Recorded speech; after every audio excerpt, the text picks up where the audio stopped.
in that lecture we are going to discuss about structure of chromosome. आपण last लेक्चरमध्ये बघितलं introduction of chromosome.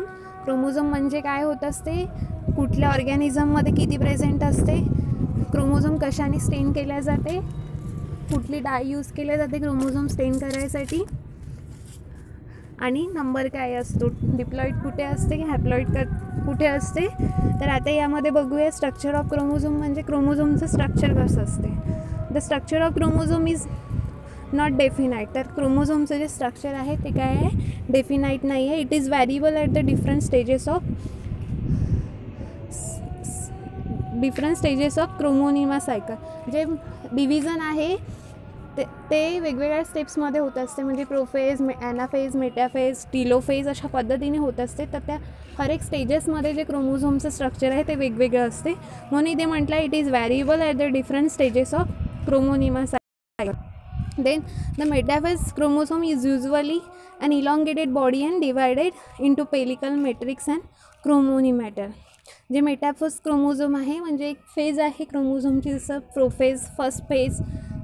तर metaphase chromosome is usually an elongated body and divided into pellicle, matrix and chromonemata. तर इथे मेटाफेजेस का सांगितलेलं आहे, तर मेटाफेजमध्ये क्रोमोझोम हे आपल्याला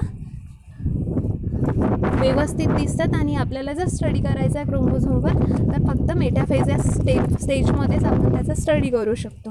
तर आता metaphase chromosome usually an elongated body and divided into pellicle, matrix and chromonemata. तर ते मेटाफेज क्रोमोझोम कशात डिवाइड होते, पेलिकल, देन मॅट्रिक्स अँड क्रोमोनिमॅटामध्ये. तर पेलिकल काय असते, pellicle is the outer most covering of chromosomes. तर क्रोमोझोमची आउटर कवरिंग काय असते, पेलिकल असते, which bind the outer limit of matrix. तर ते बाइंड करत असते outer limit of matrix. It is thin and form of non genetic material. जे पेलिकल आहे ते थिन असते म्हणजेच पातळ असते आणि form of non genetic material. ती कशाने बनलेली असते, नॉन जेनेटिक मटेरियल, म्हणजेच त्याच्यात अब्सेंट असते genetic material. The electron microscopy has prove the absence of pellicle. Then matrix. The pellicle encloses a mass of homogeneous non genetic material called the matrix. जर पेलिकलच्या आतमध्ये काय असते, मॅट्रिक्स प्रेझेंट असते, ते पण होमोजिनियस नॉन जेनेटिक मटेरियल असते त्यामध्ये. It forms the main bulk of the chromosome. ते मेन बल्क फॉर्म करते क्रोमोझोमचं. Then it acts as an insulating sheet for gene during cell division. तर मॅट्रिक्सचं काम काय आहे, इन्सुलेटिंग शीट प्रोव्हाइड करते during cell division. Then third आहे क्रोमोनिमॅटा और क्रोमॅटिड्स. तर chromosome consist of 2 identical spirally coil filaments called as chromonemata. तर chromosome consist राहते 2 आयडेंटिकल स्पायरली कॉइल फिलामेंट्स आणि त्यालाच काय म्हटलं जाते, क्रोमोनिमॅटा. तर 2 क्रोमोनिमॅटा आर अबाउट 800 एमस्ट्रॉंग थिक. तर दोन क्रोमोनिमॅटा आहे, स्पायरली कॉइल राहते, तर ते किती थिकनेसचे राहते, 800 एमस्ट्रॉंग थिकनेसचे राहते. Generally there are 2 chromonemata in a chromosome. तर क्रोमोझोममध्ये किती राहते, जनरली 2 क्रोमोनिमॅटा राहते. The number of chromonemata may differ from 2 to 32 and even more. तर क्रोमोनिमॅटाचा नंबर्स काय आहे, डिफर होत असते 2 to 32 आणि त्याच्यापेक्षा जास्तसुद्धा. The mature and degree of coiling of chromonemata is variable in meiotic and mitotic chromosome. ते मॅच्युअर आणि कॉइलिंग ऑफ क्रोमोनिमॅटा कधी व्हेरिएबल होत असते, मिओटिक आणि मायटोटिक क्रोमोझोममध्ये. In meiotic chromosome 2 distinct coils are observed. Major coil 10 to 30 gyres, minor coil more number of gyres. In mitotic chromosome kind of coil similar major coil is present. It is called as somatic or standard coil. तर मिओटिक 2 stages होत असते sale डिव्हिजनचा, मिओटिक आणि mitotic. तर मिओटिकमध्ये काय होत असते, 10 to 13 गायर्स form करत असते. देन इन मायटोटिकमध्ये काय असते, kind of coil similar major coil is present. It is called as somatic or standard coil. Then the coiling may be either paranemic where the coiling can be easily separated or plectonemic where the coiling cannot be easily separated. And during interphase certain regions of the chromatin stain darker with fulgin. Such region are called heterochromatin. जेव्हा आपण स्टेन करत असतो कुठले डाय जिओस्मा स्टेनिंगनी, तर त्या इंटरफेसमध्ये काय होते असते, certain regions of the chromatin जे असते ते काय होत असते, स्टेन डार्क होत असते. त्याला काय म्हटलं तर ते जे डार्क होत असते हेट्रोक्रोमॅटिन, डार्क याच्यासाठी होत असते कारण की जे हेट्रोक्रोमॅटिन आहे ते कंडेन्स राहते, एका जागी जमा होत असते म्हणून ते डार्क होत असते. While the other regions are called euchromatin, तर ते डार्क होत नाही म्हणजे फेंट कलरचे असते कारण ते कंडेन्स मॅनरली प्रेझेंट राहत नाही म्हणजे वेगवेगळे राहते.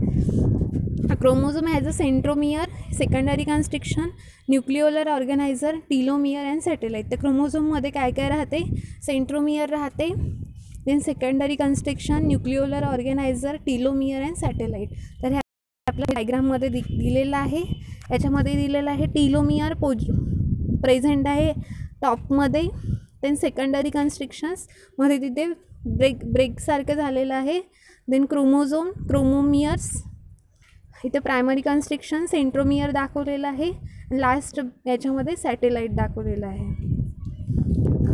तर सेंट्रोमियर और प्रायमरी कन्स्ट्रिक्शन म्हणजे काय असते, the chromosome has a constricted region called the centromere or kinetochore or primary constriction. तर क्रोमोझोमला कन्स्ट्रिक्टेड रिजन राहते त्याला काय म्हटलं, centromere or kinetochore or primary constriction.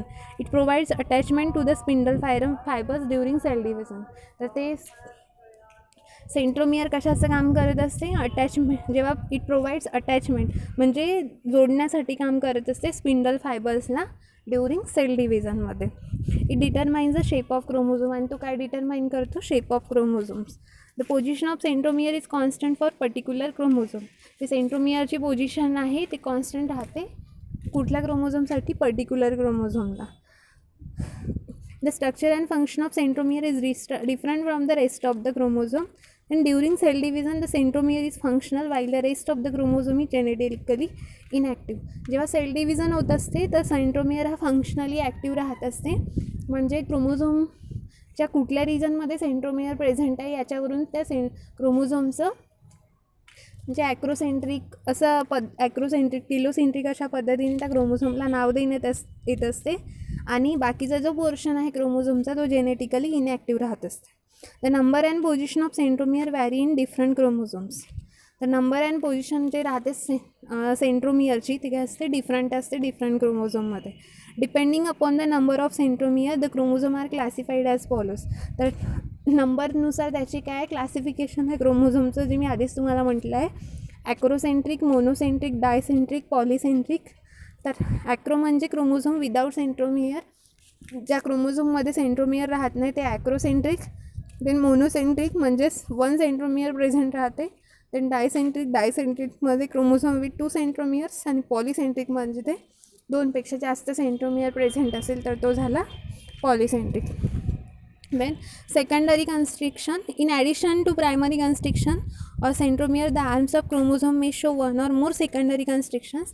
म्हणजेच ते कशासाठी, अटॅचमेंटसाठीच फर्स्ट प्रायमरी सेंट्रोमियर सारखं काम करत असेल.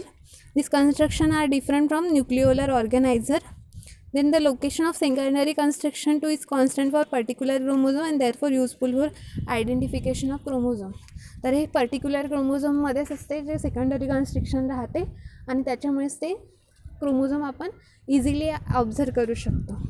Then it represent the site of breakage and fusion. ते अटॅचमेंटसाठी यूज केलं जाते, त्याच्यामुळे हे रिप्रेझेंट करते site of breakage and fusion. In man secondary constriction two found in on the long arms of chromosome. तर मॅनमध्ये कुठल्या क्रोमोझोमवर पाहायला मिळते, in man secondary constriction two are found on the long arm of chromosome. ज्या क्रोमोझोमचे arm long आहे तर कुठले क्रोमोझोम आहे, 1, chromosome 10, chromosome number 13, chromosome number 16 आणि वाय क्रोमोझोम. तर हे अरेंजर्स असतात, 22 पेअर्स असतात त्याचे, आणि लास्ट पेअर जे असते ते सेक्स क्रोमोझोम्सची असते, ते असते 23 नंबरची. तर 1मध्ये सेकंडरी कन्स्ट्रिक्शन असते कारण की लॉंग आर्म असतो, 10, 13, 16 and Y. Then nucleolar organizer or secondary constrictions 1. तर generally in each set of chromosome that is the homologous chromosome have additional constriction called nucleolar organizer. जे ॲडिशनल कन्स्ट्रिक्शन राहते त्याला काय म्हटले जाते, न्यूक्लिओलर ऑर्गनायझर. तर कुठे फॉर्म राहते ते, normally in each set of chromosome. जे इन इच सेट आहे त्यामध्ये प्रेझेंट राहते because they are necessary for the formation of the nucleolus. तर ते कशासाठी नेसेसरी राहते, न्यूक्लिओलसच्या फॉर्मेशनसाठी, म्हणून ते homologous chromosome have additional constriction आणि त्याला काय म्हटलं, nucleolar organizer. Then satellite, the part of chromosome beyond the nucleolar organizer is called satellite. जो न्यूक्लिओलर ऑर्गनायझर जवळ जो एक पार्ट राहते त्याला काय म्हटलं तर satellite. It is very short and appears like a sphere. तो खूप छोटा असतो आणि स्पियरसारखा असतो, म्हणजे सर्क्युलर असतो. The chromosome bearing satellite are called sat chromosome. ज्या क्रोमोझोमवर सॅटेलाइट प्रेझेंट राहते त्याला सॅट क्रोमोझोम म्हटले जाते. A human being's chromosome 13, 14, 15, 21, 22 and Y have nucleolar organizer and satellite. जे ह्युमन बिंग्सचे क्रोमोझोम आहे 13, 14, 15, 21, 22 आणि वाय क्रोमोझोम जो जनरली मेल कॅरेक्टर्स इंडिकेट करते have nucleolar organizer and satellite. Then आहे telomeres. The tips of chromosome are called telomere. जे क्रोमोझोमचं tips आहे त्याला काय म्हटलं जातं, telomeres. Telomeres differ in structure and composition from the rest of the chromosome. तर टीलोमियरचं काय असते, स्ट्रक्चर अँड कंपोजिशन हे डिफरंट असते रेस्ट बाकी सगळ्या क्रोमोझोमपेक्षा. It prevents other chromosomal segment to be fuse with it. हे काय करत असते, जे क्रोमोझोमल सेगमेंट्स आहे बाकीच्या त्याला फ्यूज होऊ देत नाही, म्हणजेच प्रिव्हेंट करत असते. Telomeres are spirally modified regions of chromosome for attachment to the nuclear envelope. Telomeres काय आहे, स्पायरली मॉडिफाईड रिजन्स आहे chromosome for attachment to the nuclear envelope. Nuclear इन्व्हलपला अटॅचमेंट करायसाठी. तर फंक्शन्स ऑफ क्रोमोझोम्स. तर क्रोमोझोमचे फंक्शन्स काय आहे, they are responsible for inheritance of character. जे आपले कॅरेक्टर्स आहे ते आपल्या चाइल्ड्समध्ये आणायचं काम कोण करत असते, क्रोमोझोम करत असते. म्हणजेच like a hair, skin colour, etc. They are responsible for inheritance of characters. Then they regulate the protein synthesis and thus help in cell division and cell growth. तर आणखी कशासाठी काम करत असते क्रोमोझोम, प्रोटीन सिंथेसिससाठी आणि सेल डिव्हिजनसाठी, सेल ग्रोथ व्हायला.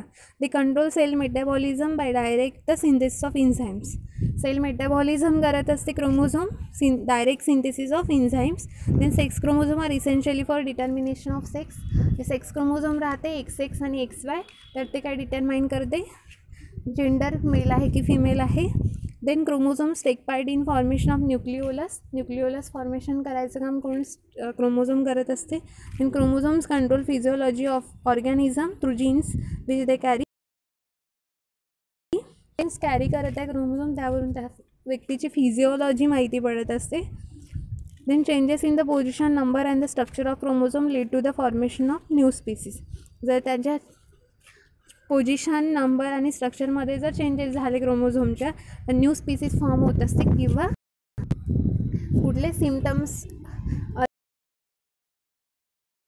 तर होत असते.